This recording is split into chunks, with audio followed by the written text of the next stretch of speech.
प्रत्येक रेस्टॉरंटमध्ये बीफ असतो, तर तुम्ही इकडे कधी आले तर सांभाळून जरा ऑर्डर देताना. केरळमध्ये तुम्हाला ओव्हरऑल इंडिया बाहेर आल्याचा फील येईल. 90% लोक हिंदीमध्ये बोलत नाहीत. त्यांची कार चेक करतायत. हे बघा चेक कशी करतात. 3024 3 दिवसाचे झाले गाडीचे. सुप्रभात मित्रांनो, स्वागत आहे तुमचं आणखीन एका नवीन व्लॉगमध्ये. तर या व्लॉगमध्ये तुम्ही बघणार आहात आमची India to Malaysia travel journey. आत्ता आम्ही आहोत केरळाला, म्हणजे आता मी कोचीला आहे आणि इथून त्रिवेंद्रमला बाय ट्रेन जाईन आणि त्रिवेंद्रमवरून आपली इंटरनॅशनल फ्लाईट आहे मलेशिया कोलालंपूरसाठी. सो या व्हिडिओमध्ये तुम्ही आमची पूर्ण ट्रॅव्हल जर्नी बघणार आहात. आता तुम्हाला विचार पडला असेल मलेशियाला मी साऊथने का चाललो आहे. मुंबईवरून फ्लाईट तिकीट्स खूप महाग होत्या. मलेशिया जाण्याचं जेव्हा आमचं ठरलं तेव्हा मी चेक केलं की कुठून आपल्याला मलेशिया जाणं चिपेस्ट पडेल. तर मुंबईमधून फ्लाईट्स महाग पडत होत्या, त्यामुळे मी म्हटलं की इंडियामधून इतर कुठल्या पार्टमधून आपल्याला कमी प्राईजमध्ये जाता येतं का, कमी खर्चात जाता येतं आहे का. कारण जनरली कसं होतं की टूर ओव्हरऑल कुठेही जाण्याचं जे टूरचं बजेट असतं हे त्याच्या मेन जाण्या आणि येण्याच्या एक्सपेन्सवर, म्हणजे आता इंटरनॅशनलला फ्लाईट तिकीट्स वगैरे खूप महाग असल्यामुळे तुम्हाला जाण्या आणि येण्यासाठीच तुमचा म्हणजे 30-40-50% आपला बजेट हा फक्त जाण्या येण्याच्या खर्चामध्येच होतो. सो त्यामुळे मी चेक केलं की इंडियामधून सगळ्यात स्वस्त फ्लाईट कुठून मिळते आपल्याला. तर मला तिरुवनंतपुरमवरून सगळ्यात स्वस्त फ्लाईट मिळाली. ती म्हणजे 8,800 रुपयामध्ये रिटर्न फ्लाईट, एकाची पर पर्सन रिटर्न फ्लाईट 8,800 रुपयामध्ये मिळाली. फक्त त्याच्यामध्ये बॅगेज इन्क्लूड नसतं. सो आम्ही 8,800 पर पर्सनच्या हिशोबाने एअर एशियाची फ्लाईट तिकीट काढली आम्ही. डायरेक्ट फ्लाईट आहे तिरुवनंतपुरम ते कोलालंपूर. बट याच्यामध्ये तुम्हाला पर पर्सन फक्त 7 किलोच अलाउड असतं केबिन बॅगेज. 7-21 आमचं तिघांचं 21 झालं. पण ऑब्वियसली आता मी फॅमिली चाललो आहे, मी जेव्हा सोलो जातो तेव्हा मी ट्राय करतो की त्याच्यामध्येच बसवायला, कारण ट्रॅव्हल करताना लाईट बॅग पॅकिंग खूप इझी पडतं. बट आता फॅमिली आहे त्यामुळे ऑप्शन नाही आहे, एक्स्ट्रा लगेज असणारच. या एक्स्ट्रा लगेजसाठी एअर एशियामधून मी 20 kg लगेज बाय केलं. त्याचा खर्च मला 3,000 पडला, म्हणजे पर पर्सन 1,000 रुपये पकडून जा. सो अशी 11,000 रुपये पर पर्सन आम्हाला max to max flight ticket पडली विथ एक्स्ट्रा लगेज. म्हणजे आता आमच्याकडे 41 kgचा अलाउड आहे लगेज न्यायला. आणि आम्ही निघताना म्हणजे डोंबिवलीलाच आम्ही वजन केलेलं आमच्या तिन्ही बॅगांचं, तर ते 35 kgच्या अराउंड आहे. सो क्लोज टू 40 kg आहे. आणि येताना पण थोडंसं सामान येईलच, काही ना काहीतरी आम्ही थोडं शॉपिंग वगैरे करू तर ते येईलच.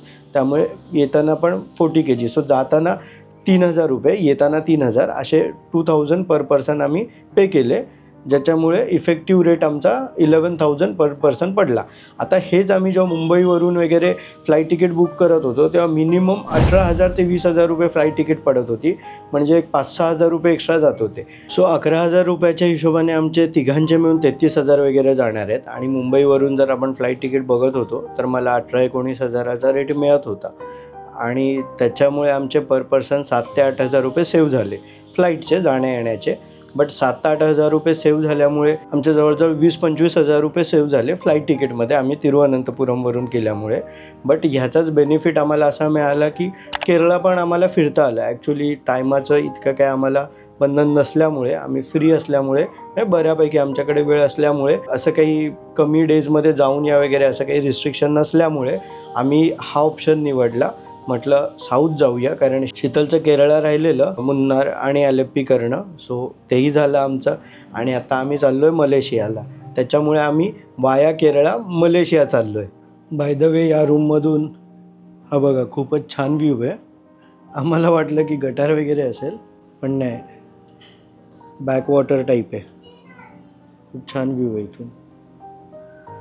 हा हॉटेल फक्त 1150 रुपयात बुक झालेला. थोडं मी ऑनलाईन वगैरे रेटिंग्स चेक केलेल्या, तर याच्या रेटिंग्स चांगल्या होत्या. आणि लकीली हॉटेल पण चांगलं निघालं, म्हणजे मी थोडं चेक केलेलं तर चांगलं होतं हे हॉटेल आणि खूपच छान निघालं. म्हणजे 1150 रुपयात एक्सपेक्टेड नाही आहे असं अशा रूम्स.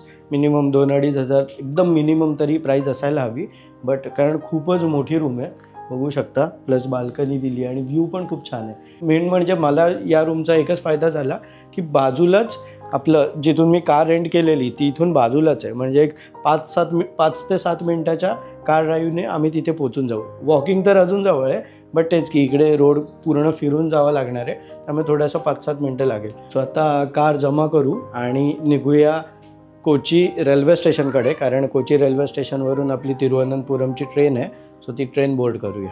आणि काल आम्ही रात्री डिनरसाठी ॲक्च्युली आम्ही झोमॅटो वगैरे करणार होतो, पार्सल मागवणार होतो इकडे, पण म्हटलं जाऊ दे, जाऊनच जेवूया, कारण ते प्लेट्स वगैरे इकडे त्यांच्याकडून मागवत राहा वगैरे इतकी मेहनत, कारण पैसे खूप कमी दिले त्यामुळे आम्हाला असं जास्त बरं नाही वाटत प्रत्येक गोष्ट यांच्याकडे मागा, कारण यांनी सगळं दिलेलं, सोप वगैरेपासून बॉडी वॉश वगैरेपासून सगळं दिलेलं आतमध्ये. इवन हे टी वगैरे. पथिरा कोझी रेस्टॉरंटला गेलेलो, इथून एक 500 मीटरवरच होतं आणि तिथे इतकं छान जेवण होतं नॉनव्हेज लवरसाठी. ऑफकोर्स खूपच सुंदर होतं, खूपच छान होतं.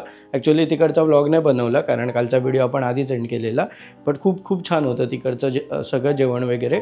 तुम्ही इकडे कधी आले आणि कल्लमसरी एरियामध्ये जर तुम्ही राहणार असाल कोचीच्या किंवा जवळ असेल तुमच्यापासून, तर ते रेस्टॉरंट नक्की तुम्ही विजिट करा.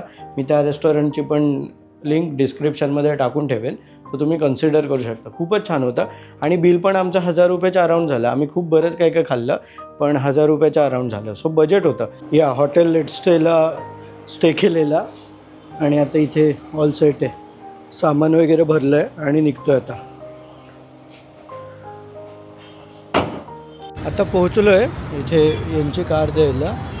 सो आता जाऊन भेटतो आतमध्ये. हे आता त्यांची कार चेक करतायत, हे बघा चेक कशी करतात.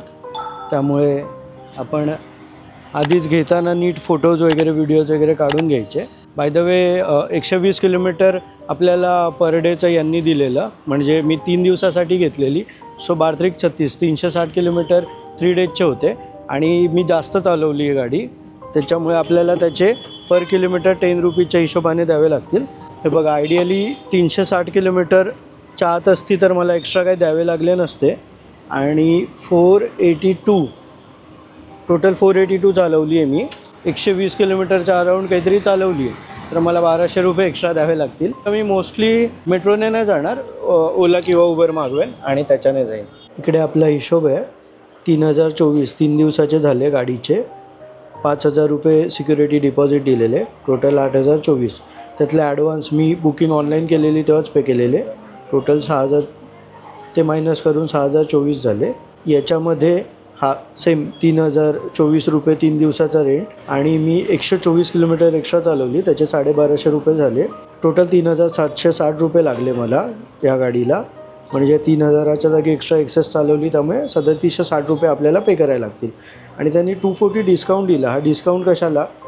कारण मी एक्सेस फ्युअल एक 500च्या अराऊंड एक्सेस फ्युअल सोडलेला, त्याचा डिस्काउंट दिला आणि थोडंसं टोल वगैरे पण यूज केलं आहे. बट ते ओव्हरऑल त्यांनी राऊंड फिगर करून मला डिस्काउंट दिला. सो मला अजून 1000 रुपये पे करावे लागले, म्हणजे ओव्हरऑल मला 4000 रुपयामध्ये टोटल गाडी पडली.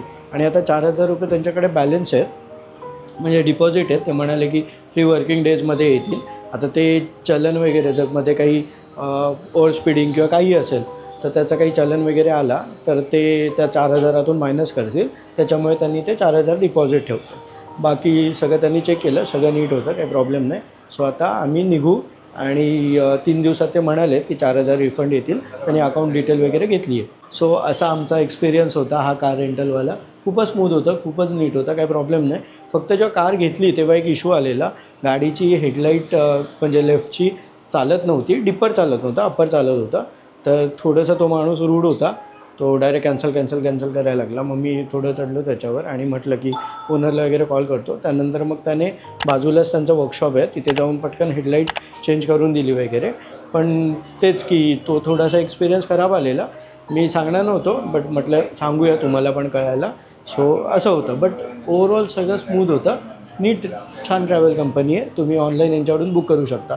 फिजिकली करण्यापेक्षा ऑनलाईन करा, कारण ऑनलाईनच स्वस्त पडलेलं. त्यामुळे इकडे थोडं चहा वगैरे घेऊन झालं, खाऊन झालं आणि आता लगेज वगैरे टाकलं आहे या ऑटोमध्ये आम्ही बसलो आहे आणि आता एर्नाकुलम टाऊनकडे चाललो आहे. ॲक्च्युली आमची ट्रेन 1:45ची आहे, वाजलेत आता 11:15. सो वेळ आहे बराच, बट आता जाऊन आम्ही थोडंसं कुठेतरी लंच वगैरे करू इथे जवळपास, जे पण छान वाटेल तिथे. आणि लंच वगैरे झालं, थोडा रेल्वे स्टेशनवर टाईमपास करावा लागेल, ऑप्शन नाही आहे. आणि मग ट्रेन बोर्ड करून तिरुवनंतपुरमला निघू. बाय द वे इकडे कोचीमध्ये सगळ्या डिझेल रिक्षा आहेत. सो ही पण डिझेल रिक्षा आहे, तो गॅरेटरी बसून खाते. इथवी आहे कर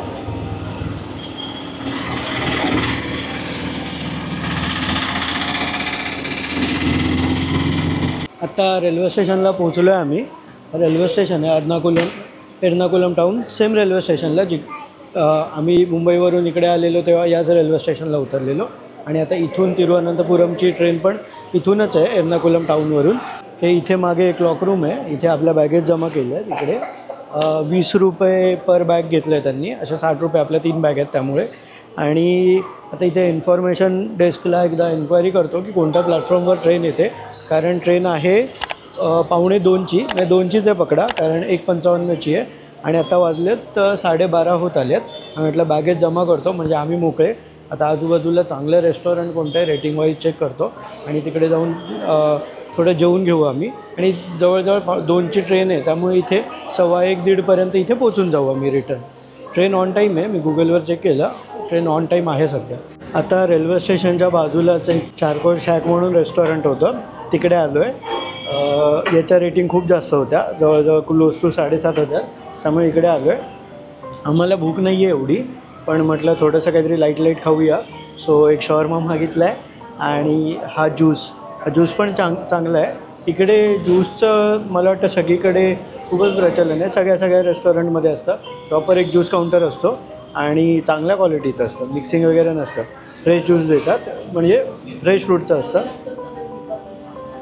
हां, आणि ऑब्झर्व केलं की जेवल्यानंतर मोस्ट ऑफ सगळे घेतात. आणि बाय द वे तुम्हाला जर माहीत नसेल इकडचं, तर केरळामध्ये बीफ लिगल आहे. सो प्रत्येक रेस्टॉरंटमध्ये बीफ असतो.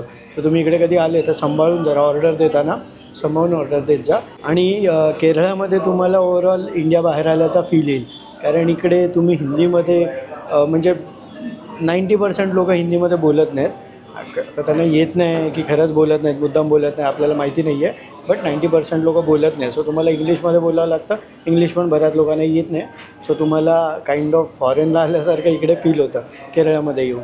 आता रेल्वे स्टेशनला आलो आहे, तिथे खाऊन वगैरे थोडं लेटच आलो, कारण ट्रेन लेट आहे. 17 मिनटं दाखवत आहेत.